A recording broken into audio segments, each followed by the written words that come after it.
मुसाफिर तैयारे में take off से कबल खौफनाक आतिशज़दगी, मुसाफिर और अमला बहिफाजत निकलने में कामयाब। हुक्काम ने तस्दीक की है कि इनखला के दौरान किसी किस्म की हलाकत या जख्मी होने की कोई इतला नहीं मिली। जनूबी कोरिया के शहर बोसान के गिमाई बैनुल-अक़वामी हवाई अड्डे पर बोसान की परवाज BX391 के एयरबस A321 मुसाफिर तैयारे के पिछले हिस्से में अचानक आग भड़क उठी। ये वाक़या रात को उस वक्त पेश आया जब तैयारा हांगकांग के लिए अपनी तयशुदा परवाज की तैयारी कर रहा था। हुक्काम ने फौरन हंगामी प्रोटोकॉल नाफिज किया, जिसके नतीजे में तैयारे पर सवार 176 मुसाफिरों और अमले के तमाम अरकान को कामयाबी से बाहर निकाल लिया गया। मकामी फायर रिस्पांस टीमें मौके पर पहुंचकर आग बुझाने की कार्रवाई में मसरूफ हो गईं।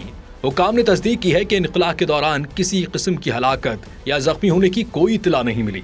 आग पर काबू पाने के बाद तहकीकात का आगाज कर दिया गया है ताकि आग लगने की असल वजह का पता चला जा सके।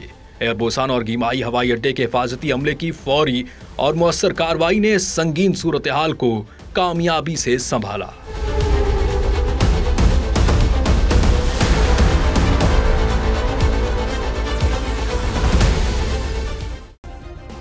सब्सक्राइब करें और बेल दबाएं ताकि कोई खबर रह न जाए।